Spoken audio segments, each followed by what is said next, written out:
After hearing the news that Bitcoin has hit $100,000, you might be wondering, should I buy some now? Could this be my chance to grow my wealth over time? Some experts predict Bitcoin will soar to $300,000 while others warn it's the mother of all bubbles, just waiting to burst. So which is it? We're going to explore n reasons why Bitcoin could keep climbing or why it might not. Bitcoin operates without a central authority, reducing the control over money that governments and banks have. Bitcoin is maintained by a vast network of computers called nodes. As of now, there are 50,000 nodes spread across different countries, making it incredibly resistant to hacking. 21 million. This is the total number of Bitcoin that can ever exist in the entire universe. And you know what? This 21 million cap was chosen by Bitcoin's creator Satoshi, seemingly for no specific reason. Some believe it was designed to mimic gold's scarcity or to fit certain economic models. It's also believed that Satoshi holds 1 million Bitcoins, which remains untouched to this day. As of today, over 19.8 million Bitcoins have already been mined. However, due to halvings, the last Bitcoin will take 100 more years to be mined. Halving is a process that reduces miners' reward by half, which happens roughly every 4 years. This slows down the creation of new Bitcoin, making it even more scarcer over time, just like gold becomes harder to mine. Unlike gold, which supply depends on new discoveries, Bitcoin's supply schedule is mathematically fixed and cannot be altered. Because of the scarcity, many people compare Bitcoin to gold. Over 1.4 billion people worldwide don't have access to a bank, but Bitcoin can be accessed and used by anyone with an internet connection. In 2021, El Salvador became the first country to adopt Bitcoin as legal tender, giving millions of unbanked citizens a new way to store and send money. Traditional banks require ID verification and documents. Bitcoin needs none of that. Anyone can create a wallet in minutes. Since Bitcoin was invented, its network has never been hacked in 15 years. Crypto hacks have only occurred on exchanges or wallets, not on the Bitcoin network itself.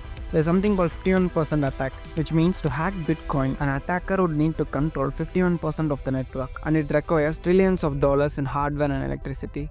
And it uses something called SHA-256 encryption, the same type of military-grade security used by NASA and the US government. There was a time when the US government taken gold from its citizens. Bitcoin, if stored properly, cannot be seized, making it a true financial escape. Bitcoin follows Metcalfe's law, which is, as more people use it, its value and security grow exponentially. Media and experts have declared Bitcoin is dead over 400 times, yet it keeps coming back stronger than before. While gold and the stock market usually move by 1 to 2% daily, Bitcoin's price can swing by more than 10% in a single day. A few large Bitcoin holders, known as whales, can dramatically move the market just by buying or selling large amounts. For example, in October 2021, Bitcoin's price jumped from $43,000 to $66,000 in just a few weeks, largely due to this whale activity. In December 2017, Bitcoin's popularity exploded and the network became clogged with transactions. While Visa can handle up to 24,000 transactions per second at peak capacity, Bitcoin can only process around 7 transactions per second. Some people had to wait hours or even days for their transaction to go through. Fees skyrocketed to nearly $55 per transaction, making small transactions like buying a coffee totally impractical.